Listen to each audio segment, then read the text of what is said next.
Bugün sizin üçün hazırladığımız materiallar Alan Carr'ın Yaxşı şəkər, pis şəkər kitabına əsaslanır. Yəqin siz də dəfələrlə şəkərdən imtina etməyə çalışmışsınız, amma sonda yenə də gecə yarısı özünüzü mətbəxdə tapmışsınız. O peçenya qutusunun qarşısında. Bəli, eyni ilə. Kitabın əsas iddiası isə budur, bütün bu mübarizə, bu iradə savaşı əslində tamamilə yanlışdır. Problem sizin iradənizdə deyil. Bəli, bizim də məqsədimiz bu araşdırmada məhz budur. Kitabın yanaşması düzü biraz radikaldır. Deyir ki, şəkər asılılığı bir vərdiş deyil, bu bir seçim deyil, bu bir tələdir. Bir tələ. Bəli. Və tələdən çıxmaq üçün onunla döyüşmək yox, onun necə işlədiyini anlamaq lazımdır. Yola çıxmazdan əvvəl bir şeyi aydınlaşdıraq. Pis şəkər deyəndə təkcə o ağ kubiklər nəzərdə tutulmur. Aha, yəni təkcə çaya atdığımız şəkər deyil. Xeyr, söhbət ağ undan hazırlanmış hər şeydən gedir. Makaron, çörək, peçenya, hətta kartof kimi yüksək nişastalı tərəvəzlərdən. Yəni bədəndə sürətlə şəkərə çevrilən hər şeydən. Yaxşı, gəlin məsələnin kökündən başlayaq. Alan Carr'ın öz hekayəsi əslində çox maraqlıdır. Bu adam gündə 100-ə yaxın siqaret çəkən biri olub. 100 siqaret. Təsəvvür etmək belə çətindir. Həqiqətən. Və o, siqareti tərk etməyin yolunu tapanda başa düşür ki, bu metod təkcə nikotinə aid deyil. Bütün asıllıqlar eyni mexanizmlə işləyir. Tamamilə. Onun əsas kəşfi budur. Asıllıq bizim düşündüyümüz kimi fiziki bir problem deyil.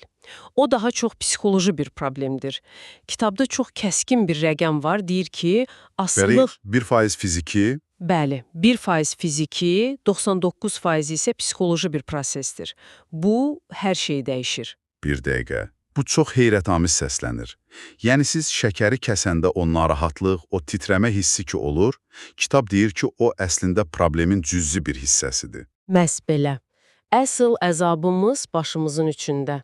O 99%lik psixoloji hissədədir.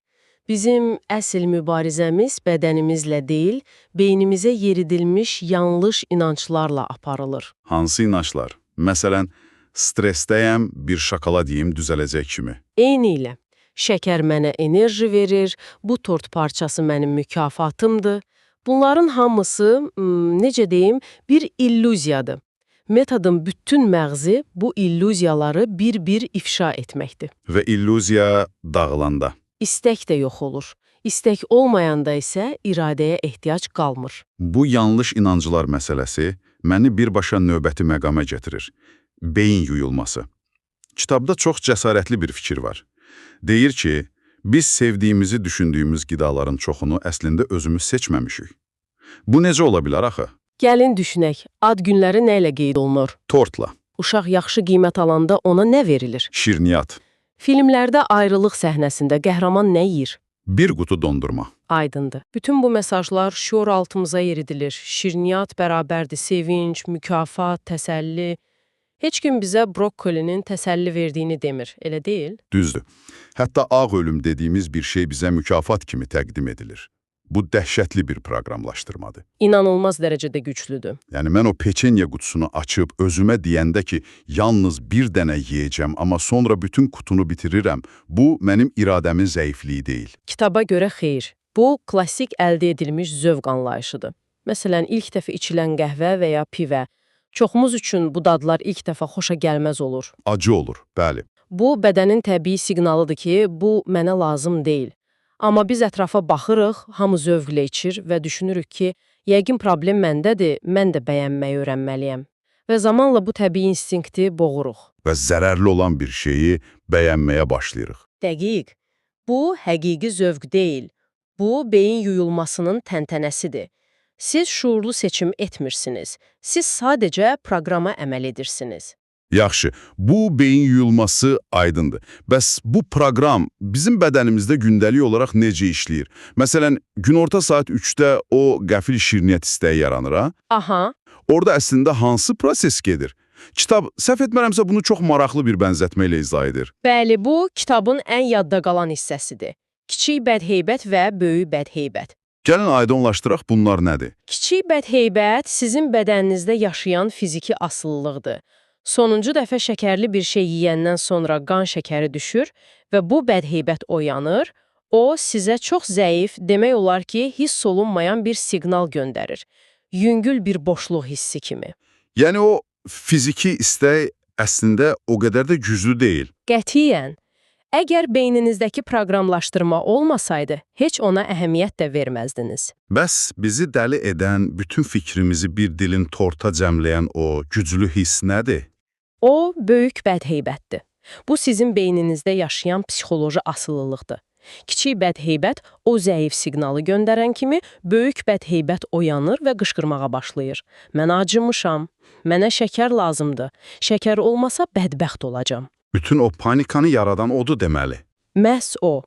Böyük bədheybət uşaqlıqdan öyrəndiyimiz bütün o yalanları, şəkər zövqdür, şəkər dəstəyidir bizə qarşı istifadə edir. Bu çox güclü bir təsvirdir.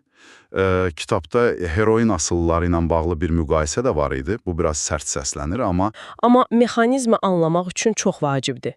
Carr deyir ki, heroin asıllıları etiraf edirlər ki, müəyyən nöqtədən sonra narkotiki ləzzət üçün qəbul etmirlər. Onlar bunu sadəcə əvvəlki dozanın yaratdığı əzabdan qurtulmaq üçün edirlər. Yəni, özlərini yenidən normal hiss etmək üçün. Və şəkər də eyni prinsipdir. Tamamilə eyni prinsipdir. Siz o tort dilimini yeyəndə həqiqi bir zövq almırsınız. Siz sadəcə bir neçə saat əvvəl yediyiniz şəkərin yaratdığı o narahatlığı, yəni kiçik bədheybətin pıçıltısını və böyük bədheybətin qışqırığını müvəqqəti olaraq susturursunuz. Özünü normal hiss etmək üçün yeyirsən. Bəli, hər şəkərli qida əslində növbəti şəkərli qidaya olan ehtiyacı yaradır. Bu bitməyən bir dövrdür. Bu insanın öz təbiətindən necə uzaqlaşdığını göstərir. Bu da məni növbəti suala gətirir. Niyə təbiətdə bu problem yoxdur? Heç kök dələ və ya piylənmiş ceyran görmüsünüzmü? Əla sualdır. Onların iradə gücü bizdən daha çox deyil əlbəttə. Məsələ tamamilə başqadır. Onların bizdən üstün olan bir şeyləri var, pozulmamış instinktləri. Kitab buna təbiət bələdçisi deyil, elə deyilmi? Bəli, təbiət bələdçisi. Hər bir canlı, insandan başqa, instinktiv olaraq nəyi, nə qədər və nə zaman yeməli olduğunu bilir. Bir aslan doyur və kənara çəkilir. O, biraz da yeyim, bəlkə sonra acaram deyə düşünmür. İnsan isə qarşısındakı qabı boşaldana qədər yeyir. Təəssüf ki, bəli. Bəs bizdə bu təbiət bələdçisi niyə işləmir? Bizimki zəkamız, şuurumuz var. Məntiqlə daha düzgün qərarlar verməli deyirikmi? İşin qəribə tərəfi odur ki, məhz o zəka problemi yaradır. Bizim zəkamız cəmiyyətin, reklamların yaratdığı o beyin yuyulmasına qarşı çox həssasdır və bu təlqinlər bizim anadan gəlmə instinktlərimizi üstələyib. Necə yəni? Kitabda çox gözəl bir optik illüziya nümunəsi var. Şapart bulun masaları.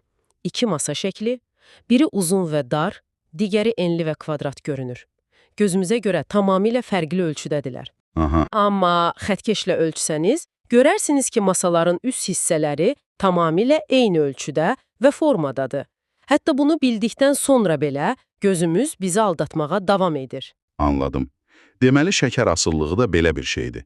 Biz məntiqlə onun zərərli olduğunu bilsək də... Beynimizə yeridilmiş illüziya bizə onun ləzzətli və lazımlı olduğunu pıçıldamağa davam edir. Təbiət bələdçimiz bu zəhərdir deyə qışqırır, amma böyük bədheybətin səsi daha güclü çıxır. Çox aydın oldu. Bəs bütün bunlar nə deməkdir? Əgər problem iradə deyilsə, çıxış yolu nədir? Çünki kitabın ən cəsarətli iddiası budur. İradə gücünə əsaslanan bütün metodlar, yəni bütün pəhrizlər əvvəlcədən uğursuzluğa məhkumdur. Bəli, bu metodun əsasıdır. Gəlin düşünək, pəhriz sözü sizin beyninizdə nə yaradır? Məhrumiyyət, əziyyət, qurban vermək. Dəqiq olaraq, pəhriz sizi deyir, sən bu ləzzətli tortu çox istəyirsən, amma onu yeməməlisən. İradəli ol. Bu an nə baş verir? O tort sizin üçün dünyanın ən arzu olunan obyektinə çevrilir. Ondan imtina etməyi bir qurban kimi görürsən. Bəli, və bu böyük bədheybəti daha da gücləndirir. Yaxşı, amma bəziləri pəhrizlə arıqlayır axı. Bu müvəqqəti uğurlarını necə izah edir kitab? Kitab deyir ki, bu sanki bir çimərlik topunu suyun altında saxlamağa çalışmaq kimidir. İradə gücünüzlə onu aşağıda saxlaya bilərsiniz. 1 həftə, 1 ay. Amma bu daimi bir gərginlik tələb edir. Əlbəttə. Və əlinizi bir anlıq boşaltdığınız an, bir stres, bir toy məclisi, bir çətin gün, o top bütün gücüylə üzə çıxacaq. Çünki siz əsl problemi həll etməmisiniz. Yəni topu suyun altında saxlamaq istəyini. Məhz. Siz hələ də o tortun bir ləzzət olduğuna inanırsınız. Sadəcə özünüzü ondan məhrum edirsiniz. Bəs Karen sadə metodu bunun əvəzinə nə təklif edir? Əgər iradə gücü ilə mübarizə aparmırıqsa, nə edirik? Biz heç nə etmirik. Biz sadəcə anlayırıq. Anlayırıq ki, o tort sizə heç bir zövq vermir. O sadəcə bir dozadır. Anlayırıq ki, şəkər sizin dostunuz deyil, sizi tələyə salan düşməninizdir. Və bu dərk etmə anı baş verəndə Şəkərə qarşı olan istək sadəcə yox olur. Və istək olmayanda mübarizəyə ehtiyac qalmır. Bu, qapını güclə itələmək əvəzinə sadəcə açarı tapıb sakitcə açmaq kimidir. siz şəkərdən imtina etmirsiniz. Siz heç bir qurban vermirsiniz. Əksinə, siz bir yükdən, bir xəstəlikdən azad olursunuz. Bu bir qazancdır, itki deyil. Beləliklə gəldiyimiz əsas nəticə budur. Şəkər asılılığı bir iradə zəifliyi deyil. Bu, beynə yeridilmiş mürəkkəb bir psixoloji tələdir. Azadlıq isə bu tələ ilə gündəlik mübarizə aparmaqdan deyil, onun bir illüziya olduğunu anlamaqdan keçir. Düzdür, siz şəkərdən imtina etmirsiniz. Siz azadlığınızı geri qazanırsınız. Sizin üçün isə düşünmək üçün bir sual qoymaq istərdim. Buyurun.